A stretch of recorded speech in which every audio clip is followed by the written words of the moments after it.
안녕하세요. 말씀 베이커리 215번째 시간 기도하심으로 시작하겠습니다. 거룩하신 주님 감사합니다. 주님의 말씀을 묵상합니다. 성령님께서 말씀에 조명이 되어 주시옵소서. 우리 주 예수님의 이름으로 기도합니다. 아멘. 네, 오늘 보실 말씀은 출애굽기 30장 17절에서 38절까지의 말씀입니다. 주님께서 모세에게 말씀하셨다. 너는 물두멍과 그 받침을 노쇠로 만들어서 씻는 데 쓰게 하여라. 너는 그것을 회막과 제단 사이에 놓고 거기에 물을 담아라. 아론과 그의 아들들이 그 물로 그들의 손과 발을 씻을 것이다. 그들이 회막에 들어갈 때에는 물로 씻어야 죽지 않는다. 그들이 나 주님께 제물을 살라 바치려고 제단으로 가까이 갈 때에도 그렇게 해야 한다. 이와 같이 그들은 그들의 손과 발을 씻어야 죽지 않는다. 이것은 그와 그의 자손이 대대로 지켜야 할 영원한 규례이다. 자, 물두멍의 목적은 명확합니다. 손과 발을 씻어서 주님의 진노를 피해야 한다라는 것입니다. 자, 성소를 들어가기 전에 제사장들은 이제 제사를 드렸겠죠. 그러면은 손에 피와 또 제물을 태운 재가 묻어 있을 것입니다.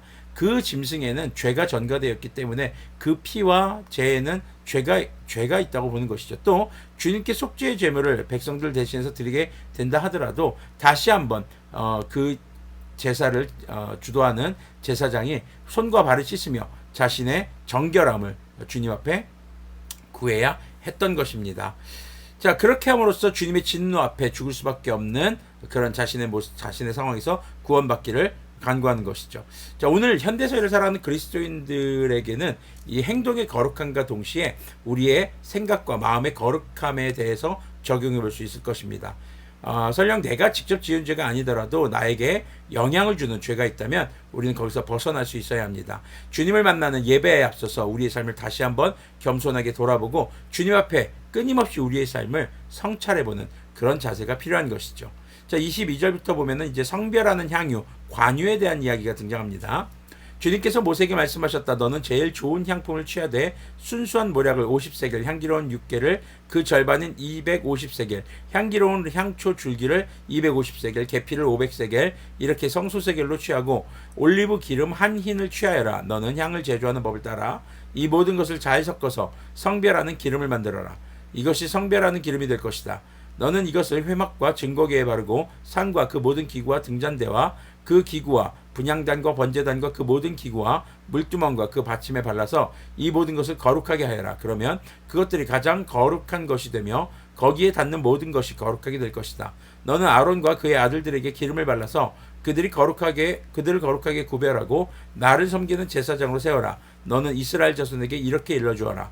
이것은 너희가 대대로 성별하는 데에만 써야 하는 기름이다. 너희는 이것을 아무의 몸에나 부어서는 안 되며 또 그것을 만드는 방법으로 그와 똑같은 것을 만들어서도 안 된다. 이것은 거룩한 것이니 너희가 거룩하게 다뤄야 한다.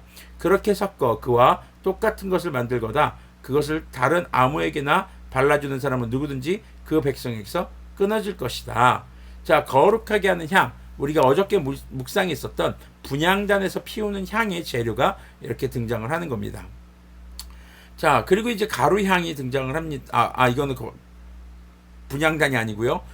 관유, 제사장 위임식 때 붓는 기름, 그리고 성소에 쓰이는 기구들을 닦을 때, 그리고 거기에 기름을 발라서 거룩하게 하는 바로 성별하게 하는 기름이 등장하고요. 그 다음에는 어저께 말씀 묵상에서 나눴던 분향단에서 사용되는 향이 등장을 합니다. 주님께서 모세에게 말씀하셨다. 너는 향품들 곧 소합향과 나감향과 풍자향을 구하여 그 향품들을 순수한 유향과 섞되 저마다 같은 분량으로 하여라. 너는 향을 제조하는 법을 따라서 잘 섞은 다음에 소금을 쳐서 깨끗하게 하고 거룩하게 하여라. 너는 그 가운데서 일부를 곱게 빻아서 내가 너와 만날 회막 안 증거궤 앞에 놓아라. 이것은 너희에게 가장 거룩한 것이다. 내가 만들 유향은 주님의 것이며 너에게는 거룩한 것이다. 너희가 사사로이 쓰려고 같은 방법으로 그것을 만들어서는 안 된다. 그 냄새를 즐기려고 이와 같은 것을 만드는 사람은 누구든지 그 백성에게서 끊어질 것이다. 자, 관유, 거룩하게 만드는 기름과 더불어서 이제 향에 대한 내용이 등장합니다. 자, 관유 제조 방법과 그리고 가루향, 바로 주님께 분향하는 그 향연을 피우는 향의 제조법이 굉장히 이제 구체적으로 등장하죠.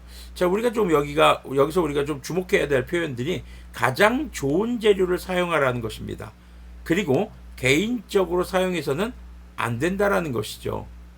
자, 우리가 주님 앞에 나아감에 있어서 남는 시간, 남는 물질로 드리고 나아가는 것이 아니라 정말 우리에게 있어서 예배와 주님께 드리는 헌신이 가장 우선이 되어야 한다는 것이죠.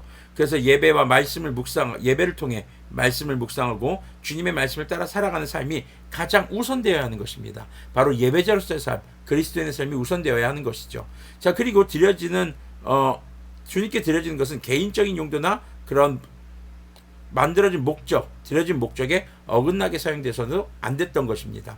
자, 우리는 이것을 주님께 드리는 예물로만 한정짓을 수 있습니다. 그런데 하지만요, 우리가 반드시 기억해야 할 것은 우리가 세례를 받고 그리스도인이 되면서 우리의 삶은 주님께 드려진 것입니다. 바로 우리의 삶 자체가 주님께 드려지는 예물이라는 것이죠. 자, 그 삶을 죄의 현장과 그리고 그런 죄악된 삶으로 오염시켜서는 안 됩니다. 또 주님 앞에서 행하는 예배 그리고 드리는 기도 역시 자신이 원하는 것을 얻기 위한 수단으로 사용되어서는 안 된다는 것이죠. 자, 이런 내용들이 지금 우리가 예배 때는 사용하지 않는 그런 레시피들입니다. 하지만 이런 거룩한 레시피를 통해서, 홀리 레시피를 통해서 우리가 주님 앞에 드려져야 하고, 그리고 주님 앞에 그리스도인답게 살아가지 못하는 것이 얼마나 큰 죄인지를 다시 한번 상기시킬 수 있어야 할 것입니다. 그리고 놋 물두멍을 우리가 묵상하면서 우리의 삶이 주님 앞에서 깨끗하게 거룩해지도록, 우리 주변에 설령 죄가 창궐하고 있을지라도 그 죄에 물들지 않고, 설령 그 죄의 영향이 있었다 하더라도 주님 앞에 나갈 때는 반드시 그것을 회개하고 나아가는 그런 우리들이 되기를 바랍니다. 기도하겠습니다. 거룩하신 하나님 감사합니다. 주님, 정말 성막에 사용되는 기름과 그리고 향에 사용되는 그 레시피를 우리가 또 함께 묵상합니다. 주님, 우리의 삶이 물두멍에서 손과 발을 씻는 것처럼 거룩해지기를 소망합니다. 주님, 성막의 기구들을 주님께서 성결하게 하신 그 기름으로 닦게 하셨고, 또 구별된 향을 통해서 성도의 기도를 돕게 하신 주님의 은혜를 기억하게 하여 주시고, 우리를 단순히 속박하고 우리의 삶을 제한하기 위해서 주신 그런 말씀이 아니라 우리가 주님 앞에 거룩하게 살아가게 하기 위한 주님의 은혜의 말씀인 것을 기억하게 하여 주시옵소서. 우리 주 예수 그리스도님의 이름으로 기도합니다. 아멘. 네, 성경은 오늘 우리에게 홀리 레시피, 거룩한 것의 제조법을 보여주었습니다. 이것을 그대로 우리가 지금 만들라는 것이 아닙니다. 우리가 주님 앞에 주님의 말씀을 따라 거룩하게 하루하루를 살아감으로써 주님과의 관계를 늘 유지하고 이웃들과의 관계도 화목하게 지내며 주님의 복음을 땅끝까지 증거하는, 그래서 마지막 때 주님 다시 오실 때에 우리의 이름이 불리는 그런 영광이 우리의 삶에 있기를 소망합니다.